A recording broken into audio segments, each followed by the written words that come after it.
रोहित नावाचा एक गोंडस मुलगा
आजोबांनी त्याला अनाथालयात टाकले, पण त्याने अभ्यासात मन रमवून घेतले.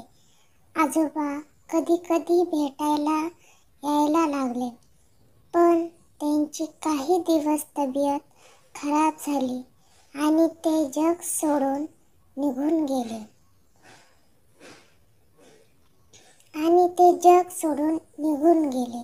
त्याला असे वाटू लागले की हे सगळे प्रकार त्याच्यामुळे होत आहे. तो खूप नाराज झाला. शिक्षकांनी त्याला समजावले व तो परत आनंदी झाला. रोहितने चांगला अभ्यास करून 12वी उत्तीर्ण केली.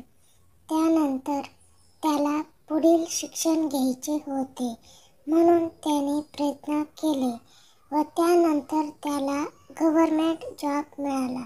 आज त्याच्याकडे सगळे काही आहे, शिवाय आईसाठी तो काहीही करायला तयार होता.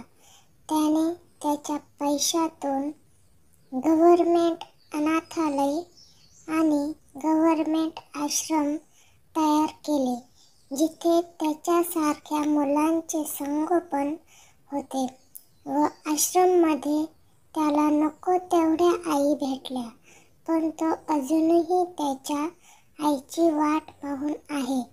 म्हणतात ना की पाऊस सगळ्यांना भिजवून जातो, पण पाऊस येण्यासाठीही ऋतू लागतो, ज्यात चिंब ओले भिजता येते. रोहित ही त्यातलाच. संकट आली आणि सरींसारखी निघूनही गेली. धन्यवाद. व्हिडिओ आवडल्यास व्हिडिओला लाईक, शेअर आणि सबस्क्राईब करायला अजिबात विसरू नका. असेच नवनवीन व्हिडिओ बघायला मिळतील.